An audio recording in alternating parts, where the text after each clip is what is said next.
Hi guys, welcome to another episode of Recruitment Entrepreneurs by Recruit CRM. And today we have with us Diana Haltermann. I'm hoping I pronounced that right. Perfectly fine. And Diana, the floor is yours. Can you give us an intro about who you are, where you were born and came from, and what your first job was, and how you got into recruitment?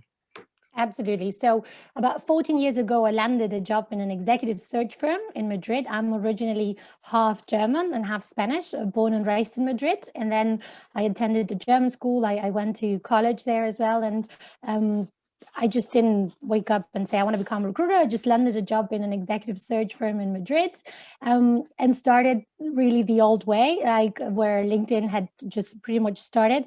And was that And your first job? Like, was your Well, I had some student jobs. No, I had previous student jobs, of course, when I was studying. I had been studying and financing my studies as well, and they had been more in marketing. I had a passion for marketing, so I had worked in a consultancy doing some marketing, like internship and 4 hours in the afternoons, and what I could do between. your first adult job, like your first full 9 to 5 My job? full time, my first adult job was executive search, straight into it. Right? Exactly. So you're a career recruiter, right? Exactly. So I was a junior executive search consultant. Got my first role, and I wasn't really sure what headhunters did at the beginning. I had to do loads of research because it all sounded very glamorous, and I thought it was having to do more with artists and headhunting. But no, you realize it's more helping companies grow. And I really worked the top end level, like really senior positions, and because I'm trilingual. I grew up trilingually. The company was more Spanish. They were very keen on giving me all the international assignments. So I got my first role was an HR manager in Germany, and off I go. I had to go and find her or find him. So I started the search with everything I could. Pure headhunting, calling, getting past the gatekeeper, getting past secretaries and the people who answered the phone, and I managed to place the role within 1 month. So they said, "Wow, she's a superstar. She got it." So I then from then on, Recruitment is one of those industries where people go in and they either love it or they hate it, right? exactly. There's no Eh, middle ground. No, exactly. And for me, it was loving it because I was getting paid for being on the phone the whole day and getting to know people every single day. I talked to what 6, 7 different people. I learned from different industries because I wasn't specialized at the beginning. It was more kind of digital tech roles. Those were the types of companies in the industry, but not the types of roles. Roles could go from a senior vice president, from HR director, from so very varied. And going in, right? Just a few questions because you've Yes, please. survived and thrived in recruitment the last 14, 15 years. What did you really like about recruitment as a profession other than talking to people every day? Well, you learn a lot, like literally from my background, from my studies. I didn't come from business studies. So it gave me an overview of how companies work. It gave me an overview. I recruited loads of professional services, for companies like Pricewaterhouse, Lloyd, Ernst and Young. So consultancy side, I worked for banking industry, which I found very interesting. Two major one, BBVA, Banco Santander in Spain. So I started to understand, how companies work, how the structure, the engine is, and obviously also not having a psychology studies in the end, you have to get your own, how do you interview people? Are they going to be lying to me? Are they telling me the truth? So you have to develop your own kind of a taste as to So what the candidates are telling you. it was a people job. You could understand people and you could learn about business. And what was Exactly. the one or two things that you didn't like about recruitment for, you know, people watching? Well, at the beginning, I guess there's tons of tools out there right now, but back then you had to be very creative, Okay. very think outside of the box, and come outside with very crazy ways to get through the gatekeepers. So sometimes it was a little bit of rusing, a little bit of getting through it in a bit of a sneaky way, and it made me feel a bit uncomfortable, but at the same time, it made me feel good when I managed to get through it and get So you my didn't objective. like the part of the job where you felt like you were being dishonest. Exactly, where it felt like, oh, I'm telling a little white lie just to get through the phone, but everyone does it. So that was the only part where I felt maybe a little bit uncomfortable. But Okay, the minute you just, and so let's get to your entrepreneurial story. Like, how many yeah. years in did you start your company and why? Like, why would you stop being a professional where you had a book of business that was working?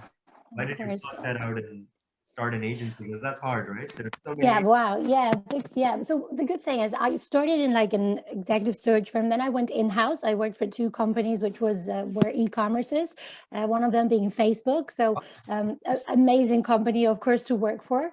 And then I went back into agency, which not everyone does, but I got a little bit bored being in-house, to be very honest. I'm very driven, and a bonus structure, a commission structure was something that I really felt very excited about. And in-house, you just don't get it. It doesn't matter how many roles you placed, how many candidates you source, as opposed to your colleagues, you get the same pay, you get everything the same. So there was something that was frustrating me a little bit. So when I went to the last agency, which was great, I was given loads of opportunities, growing the team.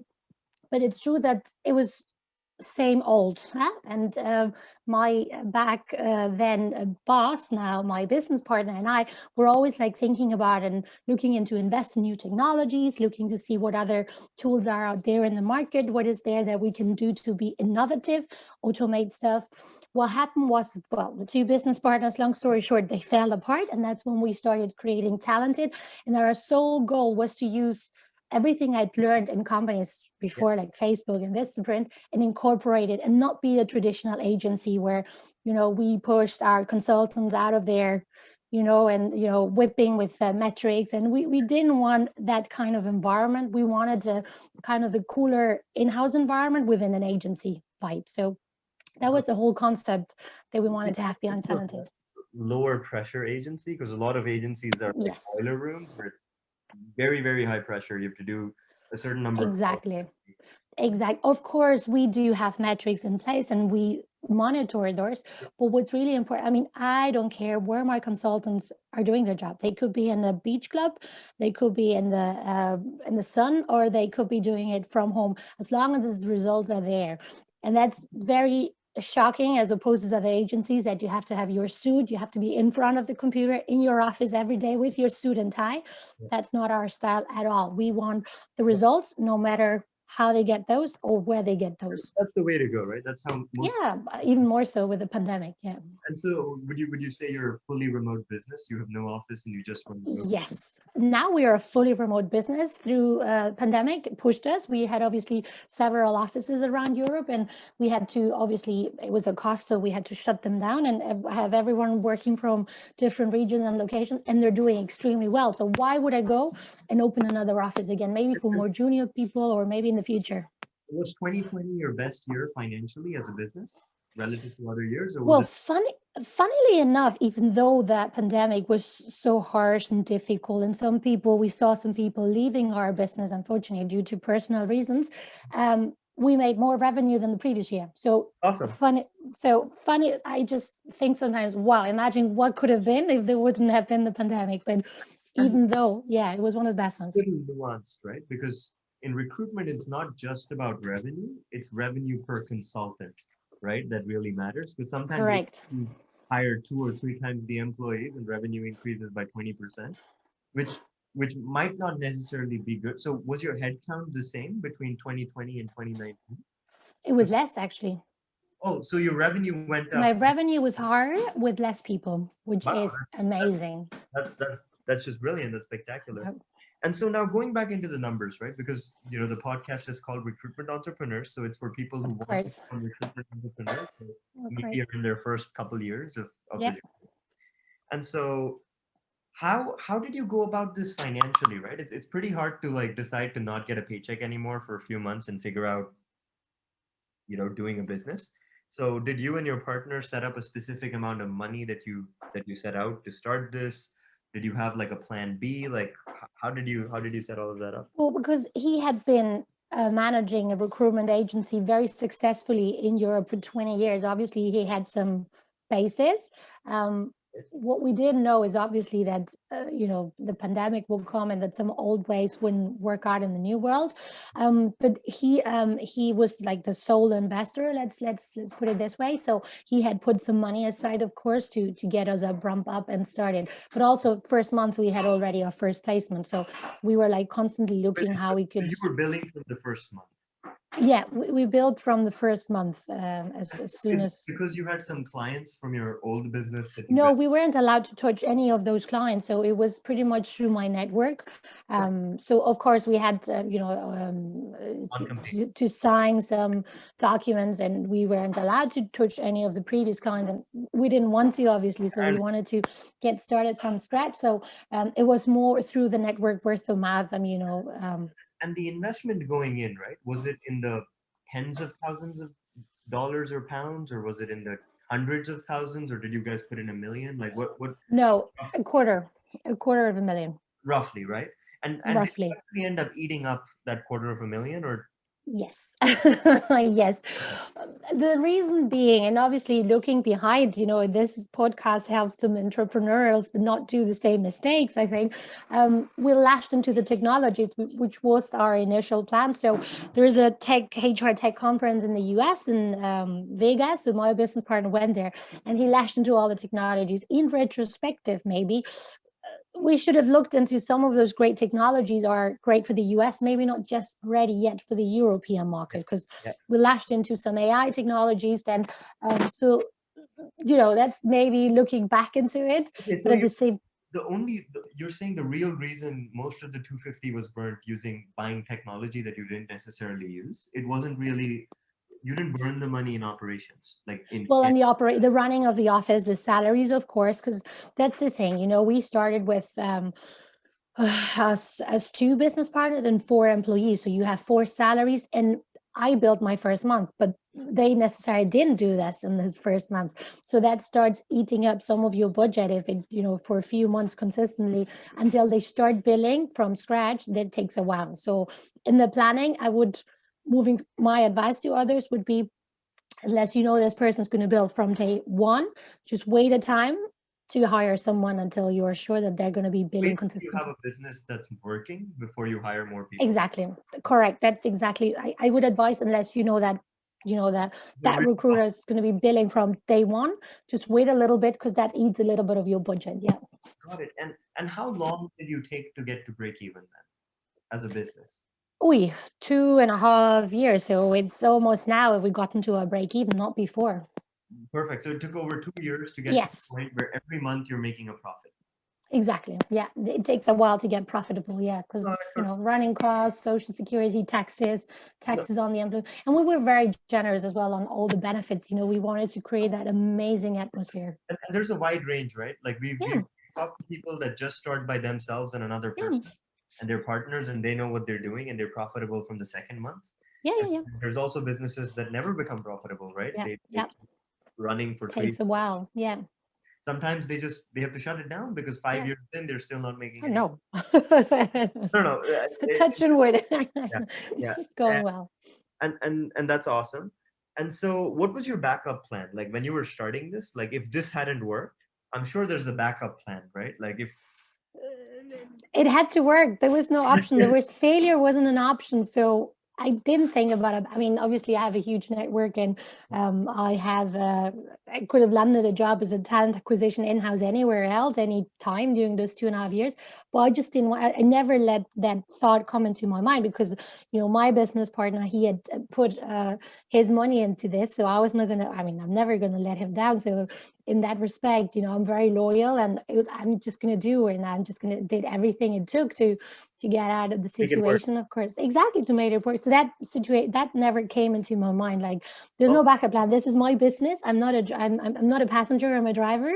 So there's no way I'm just jumping the ship. So. And what is the team like now? Is it still 2 + 4? Is it 2 + 2? No. So at the moment it's 3 of us, and we are hiring at the moment. So it's 3 of us, and we're hiring 2 people at the moment. So that's the plan. By June we want to be 5, and then by the end of the year, hopefully 7 people. Mm-hmm.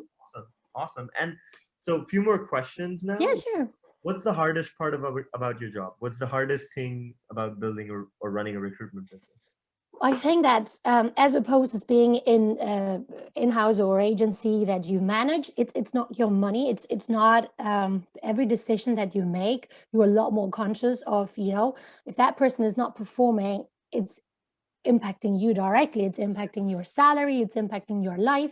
So it gets much more under your skin, it gets much more personal. So yeah, you have to have tougher conversation, and it's very different than as opposed to being employed by someone else. You need to have thicker skin, right? You need to be able to Yes, take yes, uh, yes, it's a and bit different.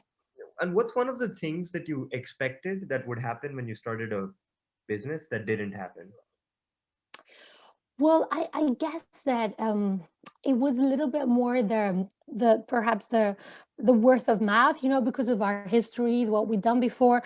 But obviously, it takes a while to build a reputation. If you're a new company, your website needs to be built, your SEO needs to be built into it, your marketing, your name out there, and that takes just a little bit more than what you think. And maybe you think I'm going to lash into it because I had clients from clients previously, so it's I'll get new ones. Yeah, the 2018 and 2019 and 2020, they were different years, I'd say. So it takes a little bit, because we had a reputation before, and you have to build our reputation completely from scratch, Yeah, from and zero. this is what people don't get, right? People think that a business is like over a period of time it goes like a flat line upwards, but Ah, it, right? It no, I wish. flat, flat, flat, flat, and if it works, then it spikes up. Yeah. So we took roughly the amount of time we thought we would to get to our first, 1.5 million, 2 million in software subscriptions, in recurring revenue in SaaS, as you call it. Yeah. But it didn't happen the way we thought it would happen, right? We thought we would consistently add a certain amount of money every time, No, no, no, no. but we basically added probably 80% of it in like the last 20 or 30% of the time, right? So it's very unpredictable. You can't Very. predict it. Uh, And that, sorry to interruption, also recruitment is a world that it's that to some certain point, it is in our hands that we do a good job, that we do the match in heaven between the candidate, the client. I always think it's like, a program where you match them in heaven, like a mythique or, two lovers. But at the same time, it's not in our hand. If you've done a good job, it should go smoothly. The offer should be accepted. But there's so many things. I've seen so many offers go wrong in those 14 years because of silly things or things, unexpected things. So it's there's a human touch involved in this, and unfortunately, there's not many things sometimes we can't control. So as opposed to you think, wow, this revenue is coming in, I'm gonna get those whatever 20K. Sadly, minus 20K, that hurts. So that's it. It's very recruitment is very unpredictable, and even more so these days. and now you talked about growth plans, right? You're 3, you're going to be Yeah. 5 and 7 by the end of the year. And so one of the other things that people really struggle with when they start a new business is how much to charge their clients, right? Yeah. So should they start at the top of the market trying to charge 25-30% in fees, or should they try to charge 12%, right? Which is the No, absolute bottom. I think that once you go down, it's very difficult to go up. So my advice is never to lower your fee. You got a fee that you've worked out based on the technology, on the people. So if you have that fee, stick to it no matter what. You may lose some assignment. It's hard. It's difficult. You may do some exceptions. There's this amazing company. They're a unicorn. They're going to be growing. I'm going to get 10 roles. Okay, you can make an exception. But other than that, stick to your never go low your what you've decided, because there's a reputation. You are lowering the bracket in the market. Some companies have done that, and ouch, it hurts, because if they're a lower percentage, you're never going to go back up high. So I wouldn't say go at the top range, but go at something that do your comparison, do something that's in your range, and stick to it. Have you changed your fees over the last 2 years, or have you remained constant? No, and that's been the problem. Maybe we should have, but I thought no. Like even through the pandemic, obviously you do some exceptions. You may take. There's a client who comes to me where says, would you do this role? And you say, it's underneath of what we typically do, but yeah, let's do it. You do exceptions. There's a client that comes back to you and trusts you. You take it, even it's lower. You're going to invest less time working on the role. But no, you shouldn't go low, because once you go low, you can't go up again. Perfect. And what do you guys generally charge, right? You can give me a rough range. You don't have to give me an exact number. It depends on the market, because obviously Spain is not the same as Germany, but I'd say roughly it's between 20 and 25% of the annual gross salary offered to the candidate. Brilliant. And this is normally you only charge once the placement is made, right? Yes, there are some companies that obviously that I'm going to say that they're dodgy or that Yeah, maybe, but because you just have a feeling they might go and have five other. yeah, We don't do exclusively because we know it's a competitive marketplace. But if you just want to cover yourself up, we ask for something up front, and that's when it gets serious. That's when you know you're working exclusively or you're working solidly with this company. that Yeah, makes it a huge works. difference, right? Because it's Yeah, the same amount of work, but the probability of getting paid is like 2 or 3 times as much if you. exactly, exactly. They've already spent something up front. They want that to happen as much as you do. So That's amazing. That's and so we talked about this right before we started the interview, but you were talking about the difficulty of building a retained model, right? yeah, Where you try to get more retainers because every recruitment agency would of love course. to get paid retained in a Mhm. retained environment. And how are you approaching that? Are you trying to scale up that part of your business where you're trying to get more people to give you retainers, or is that something that you don't care about at this point and you're I just mean, trying I to get think the thing is with retained business is that you cannot just let go of it. Imagine it's some halfway through the assignment, you don't like the client anymore. There's some ethics, there's something they've done, there's something you can't just drop it because they've paid you. So you got to stick to it. So it also makes you be stuck, this stuck feeling. Whereas with the others, you can always get out of it a lot you quicker, can I'd say. technically pay the client back, right? If you want to Of drop. course, you can play the but it's messy. It's a bit messy, messiness involved in it. So and much rather not to for your reputation. So that's why I mean, retained business would be amazing, but at the same time, there's also not saying that there's lower expectations when it's not retained. Sorry, but it's kind of different. You are, you're positioning yourself at some point and you got to stick to it, so they're going to be also pushier. And I just think, I love being in competition. I'm just a competitive person. So if I know there's another agency against me, I'm saying I'm going to kill them. And that keeps me going, knowing that, hey, it was you who got the hire in the end. That's what pushes me as well, knowing there's a little bit of competition there. I'm a weird being, probably. Business, right? The one of the biggest milestones is obviously like getting to €1 million, dollars, pounds in revenue as a business. Yes. What's your goal, right? As a firm, when are you projecting to hit that? Well, to be honest, I give us 2 years and I think we'll be there. So So 2022 is the year that it's going to I happen. think so. This started very good, very, very good, to be honest. But at the same time, we also reinvest a lot of what we gain, our gains. We're constantly looking at tools, our technologies out there. So, it's in every good company, I think, to also be reinvesting what your gainings are. So it may take a while. We want to hire. I mean, my motto is hire better people than me, because Yeah, I want to have the best people out there, and so I can relax. relax. I can relax, and they can take over. So that's it. I always say hire the best people out there, because that's what it's going to make you shine. It's going to make you look great. Um, so yeah, I guess it's not really about the 1 million. It's about being profitable and growing and seeing this branching out and opening new offices. I haven't put quite a figure to it. I just, last year we were thinking we were all going to die, and Yeah, yeah, totally. we made it through. You don't get up every morning and you're like, hey, I need to make $1 million, right? No, I get up every morning saying I'm just going to do what I love the most, which is being on the phone with people, getting to know, learning constantly, and making it with an amazing team around me. And now So I I'm have lucky. two closing questions, Yeah, right? go on, please. First one, where are you in life right now? Are you single? Are you married? Do you have kids? Do you have a dog? Like, what's Sure. the So I'm heavily married. I have a 3-year-old daughter, and there's another one on its way. In 3 months' time, so I'm going to have a baby boy. So part awesome? of the, I know part of the growth is also, I'm just going to go off for a few months, not much because obviously it's my business, but um, I'm going to have a second child. I have a German Shepherd as well. I have a dog. I have the full lot. I'm not There's a bored. full lot. You got the husband, or you got the kids, I got everything. Yeah, I got it all in the business. pregnancy, the dog, the business, everything. That's awesome. And if you had to ask, like, if and this is the last question we always ask everyone, right? If you went back and you met 20-year-old Diana, what advice would you give? Life or business advice, either. Hmm. To be honest, I would tell her that I would tell her that life is difficult, the going gets tough, so to be prepared for having some, don't take it personal when things don't work out, and to get, tough skin sooner, and don't let affect things.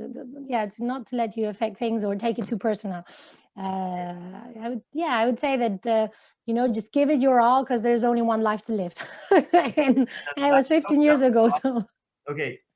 So thanks, Diana, for doing this with us. We really, really appreciate it. And guys, the last piece of advice from Diana is get thicker skin and keep going at it, because life only comes once.